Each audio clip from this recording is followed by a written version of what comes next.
Namo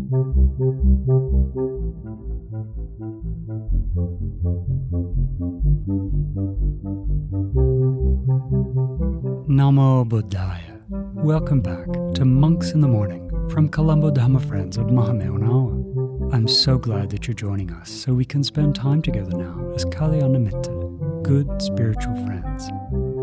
What do you think? Does a gift need to be very big and expensive to collect merit? No, it doesn't. Our teacher, the Supreme Buddha, taught us that how we're thinking and the way that we give the gift are more important. This is really good news, since sometimes we don't have big things to give, do we? That means that if we learn the proper method of giving, we'll always be able to collect powerful good karma, even if our gift is very small. Today, we'll learn 5 ways to give so we get great benefits from whatever we give. They're really valuable, so I'd like you to write them down as the Bhante teaches us. We'll also recite the Mahakassapatera Bojjhanga Paritta in English, so get your chanting book ready, or click on the show notes link to download or follow along online. Now let's take the refuges and the precepts. Sadhu, sadhu, sadhu. Namo tassa bhagavato arahato samma sambuddhassa. Namo tassa bhagavato arahato samma sambuddhassa. Namo tassa bhagavato arahato samma sambuddhassa. Buddhaṃ saraṇaṃ gacchāmi. Dhammaṃ saraṇaṃ gacchāmi. Saṅghaṃ saraṇaṃ gacchāmi. Dutiyampi buddhaṃ saraṇaṃ gacchāmi. Dutiyampi dhammaṃ saraṇaṃ gacchāmi. Dutiyampi saṅghaṃ saraṇaṃ gacchāmi. Tatiyampi buddhaṃ saraṇaṃ gacchāmi. Tatiyampi dhammaṃ saraṇaṃ gacchāmi. Tatiyampi saṅghaṃ saraṇaṃ gacchāmi. Sadhu, sadhu, sadhu. Say after me, I observe the precept of abstaining from killing beings. I observe the precept of abstaining from stealing. I observe the precept of abstaining from sexual misconduct. I observe the precept of abstaining from telling lies. I observe the precept of abstaining from taking intoxicating drinks and drugs. With the refuge of the Noble Triple Gem, I observe these precepts for happiness in this life for rebirth in heaven, to escape from the sufferings of samsara.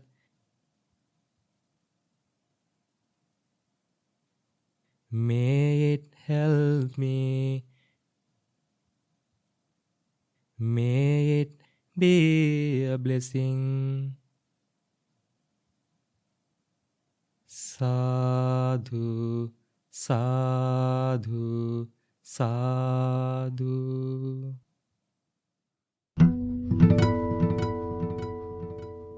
Namo Buddhaya. So today we are going to learn about generosity. So being generous is one of many ways that we can collect merit.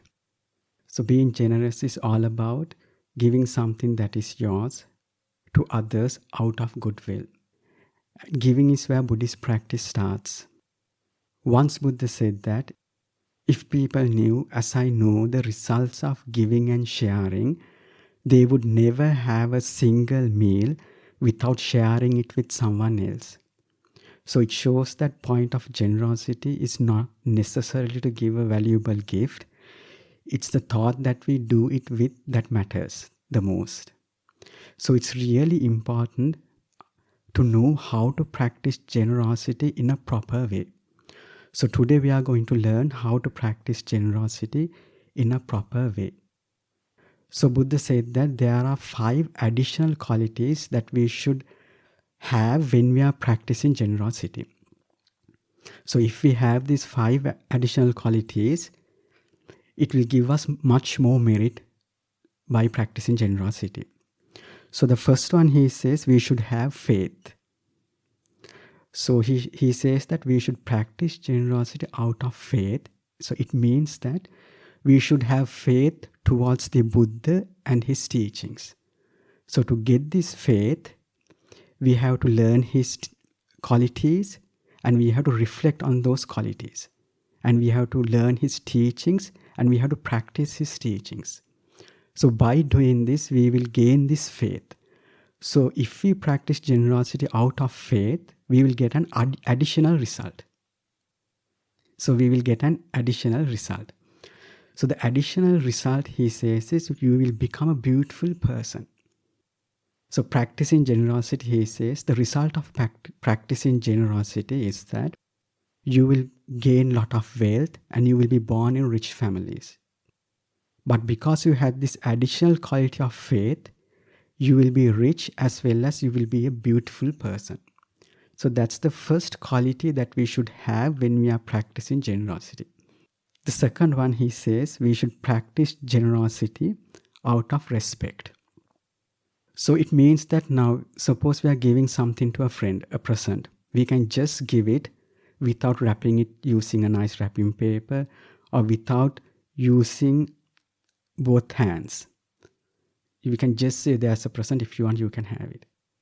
Suppose we are giving food. We can just give it. We can say there's some food. If you want, you can have the food. Or we can, if we are giving a present, we can just wrap it using a nice wrapping paper. And in a respectful way, we can give it to someone. So he says we should practice generosity out of respect. Because of this additional quality of respect, the result that you will get, he says, is that others will respect you. Others will listen to what you say. So that is the result that you will get if you practice generosity out of respect. The third quality he says that we should have when you are practicing generosity is we should practice generosity at the right time. So it means that suppose there's a drought and people doesn't have food or water. So if we can offer food and water at that time, that is practicing generosity at the right time. Suppose it's cold and people, they don't have blankets. So if we can offer them blankets, that is practicing generosity at the right time. So he says, because if we practice generosity with this third quality at the right time, the result will be you will get things at the right time. Like suppose you are studying and you need some materials for studying. You will get those materials. Suppose you have finished your studies and you are looking for a job. You will get the proper job at the right time. So he says you will get this additional result if you practice generosity at the right time. The third one, he says we should practice generosity unconditionally, means without any conditions. So practicing generosity with conditions means suppose you will give something to someone and you will expect something in return. You might think they will speak highly of you.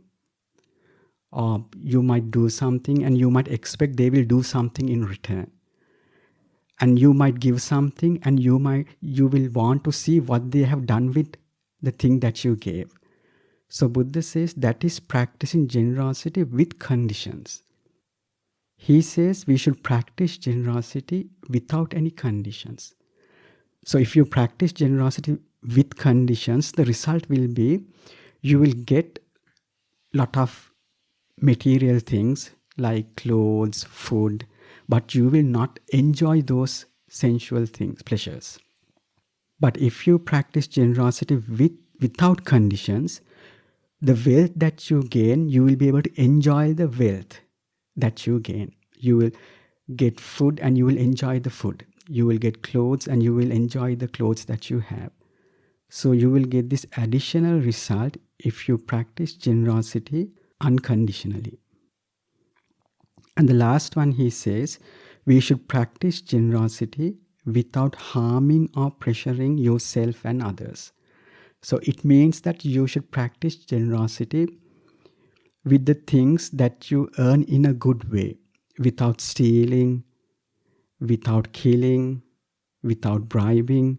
So if you should earn things in a good way and you should use those good things to practice generosity. So the result of practicing generosity without harming and pressuring yourself and others is that the wealth that you gain, no danger will come to the wealth that you have. Maybe from fire, floods, thieves, nothing bad will happen to your wealth. So Supreme Buddha said that when we are practicing generosity, we should have these 5 additional qualities. So by having these 5 additional qualities, when we are practicing generosity, it will bring us much more merit.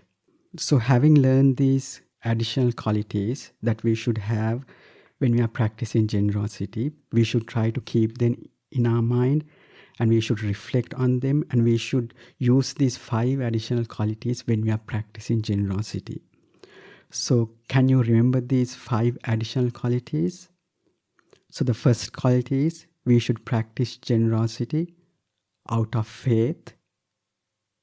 And the second quality is we should practice generosity out of respect. And the third one is we should practice generosity at the right time. Fourth one is we should practice generosity unconditionally. And the last one was we should practice generosity without harming or pressuring ourselves and others. So having kept these teachings in our mind, let us reflect on them and practice them and gain a lot of merit in our lives. And may all of us realize the 4 noble truths in this Gautama Buddha's dispensation.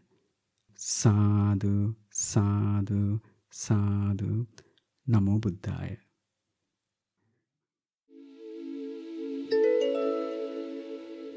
Let's hear what 2 of you learned when you listened to episode 106.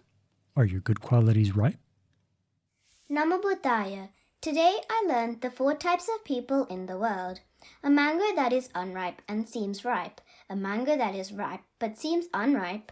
A mango that is unripe and seems unripe. And a mango that is ripe and seems ripe. A mango that is ripe and seems unripe is a person that seems messy or naughty but has very good qualities. An unripe mango that seems ripe is a person who seems very stable and living a good life, but has a very impure mind. For example, a girl who presents a personality different to different people in her society, such as school teachers and parents. This is an unripe mango that seems ripe. A mango that is ripe and seems ripe is a neat person that has good qualities and a pure mind. An unripe mango that seems unripe is a person who's not presented well, as has an impure mind. We should all aim to be a ripe mango that seems ripe. This is a person who presents themselves as a well-mannered person and has a pure mind, does not break the precept, and does good deeds. We spread all these merits to the heavenly gods, our teacher Pingwat Lokuswami Mohanse, and all of the Sangha, our parents and everyone who needs it. May they rejoice in this merit and attain Nibbana in this Gautama Buddha's dispensation. Sadhu, sadhu, sadhu. Namo Buddhaya. We'd love to hear what you're learning. Click on the show notes link to find out how to send us a recording. We'll play it on the air. Paritta chanting. Mahakassapatera Bojjhanga Paritta. Turn to page 42 in your chanting book. In this sutta, the Supreme Buddha teaches the 7 factors of enlightenment, the Bojjhanga, to Mahakassapa when he was very sick. The 7 factors are mindfulness, investigation of Dhamma, effort, rapture, calm, concentration, and equanimity. This Dhamma was so powerful that just by listening, the Arahant Mahakassapa immediately recovered from his illness. It's a great paritta to chant when anyone is sick. Today, we'll chant the entire sutta in English so we learn and understand the meaning. Sadhu, sadhu, sadhu. Thus have I heard on one occasion the Blessed One was living in the city of Rajagaha at the bamboo grove in the squirrel's feeding ground. At that time the Venerable Mahakassapa, who was living in the Pipali cave, was afflicted with the disease, was suffering physically, and was gravely ill.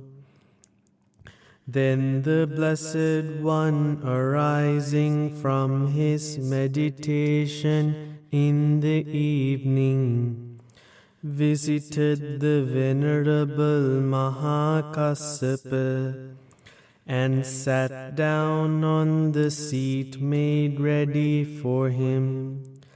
Thus seated, the Blessed One spoke to the Venerable Mahakassapa. Well, Kassapa, how is it with you? Are you bearing up? Are you enduring your bodily suffering? Do your pains decrease or increase? Are there signs of your pains decreasing and not increasing? No, Bhante, I am not bearing up.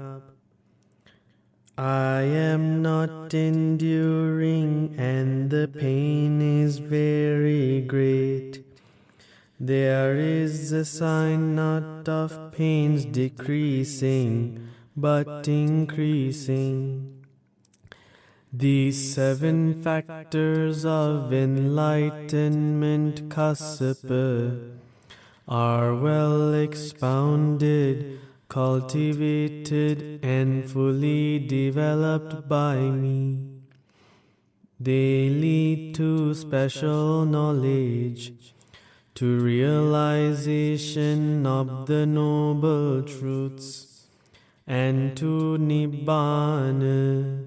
What are the 7? Mindfulness, the factor of enlightenment, Kassapa, is well expounded, cultivated, and fully developed by me.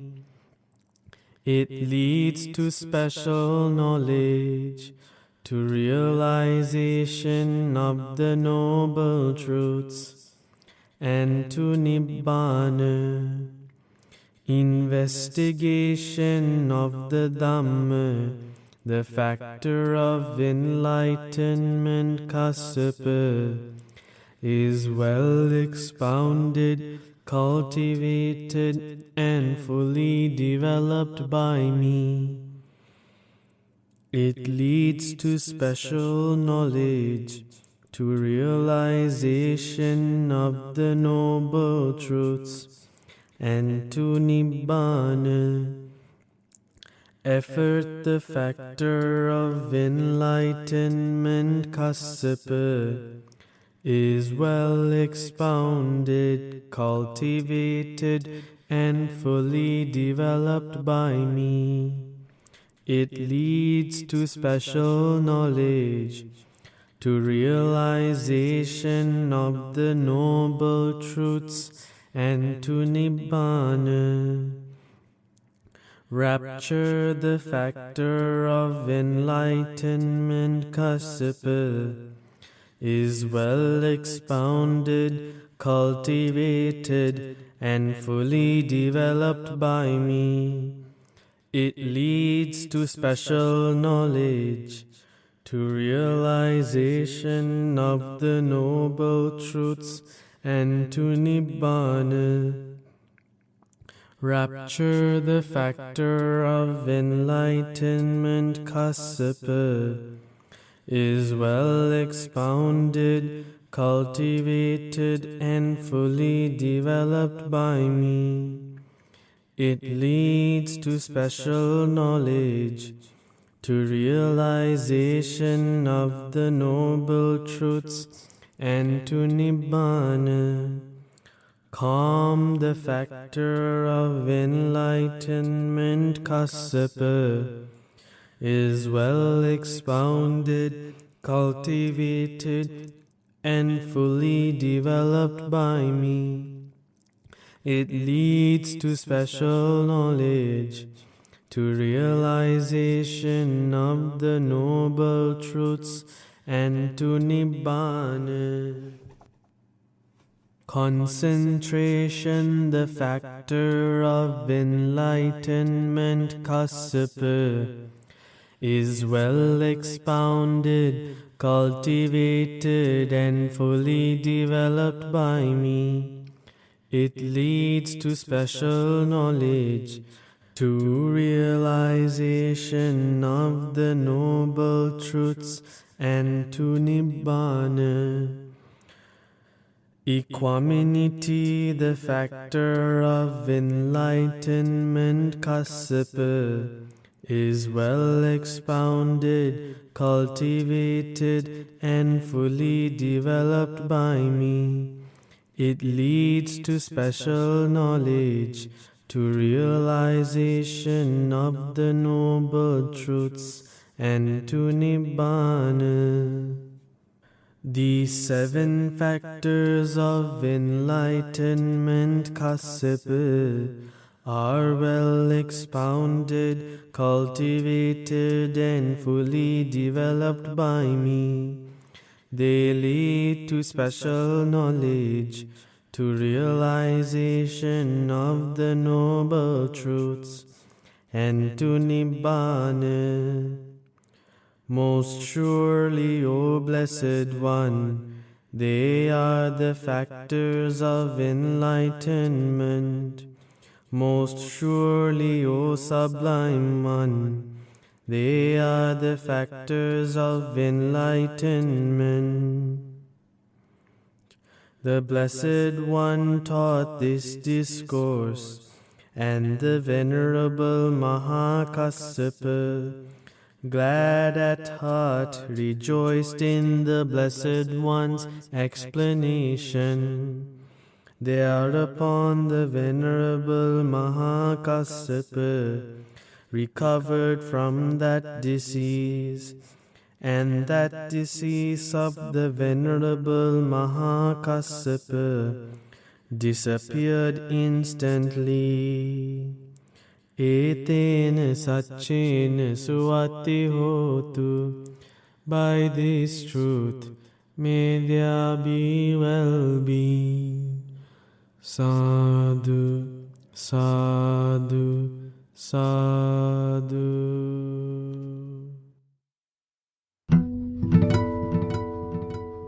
We're so happy that you were able to join us today. We hope that you learned something new, and we really hope that you can use what you learned as you go about the rest of your day.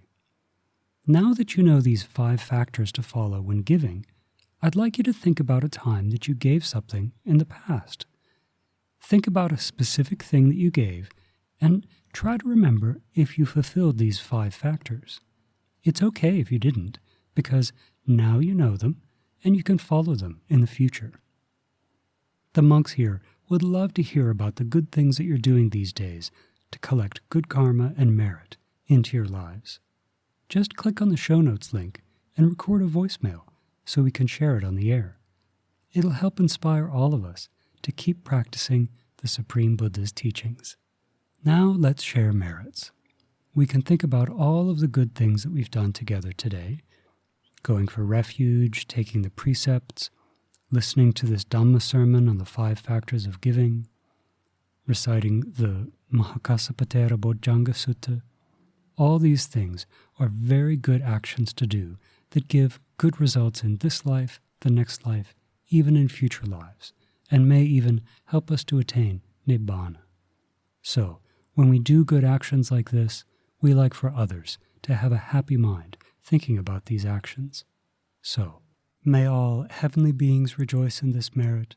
May our teacher Lokusanya Hangsa, may all of our teachers, our relatives, our families, our friends, may they all have happy minds thinking about the wholesome actions that they've done.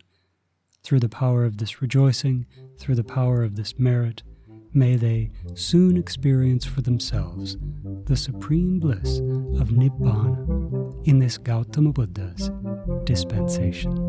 Sadhu, sadhu, sadhu. Namo Buddhaya.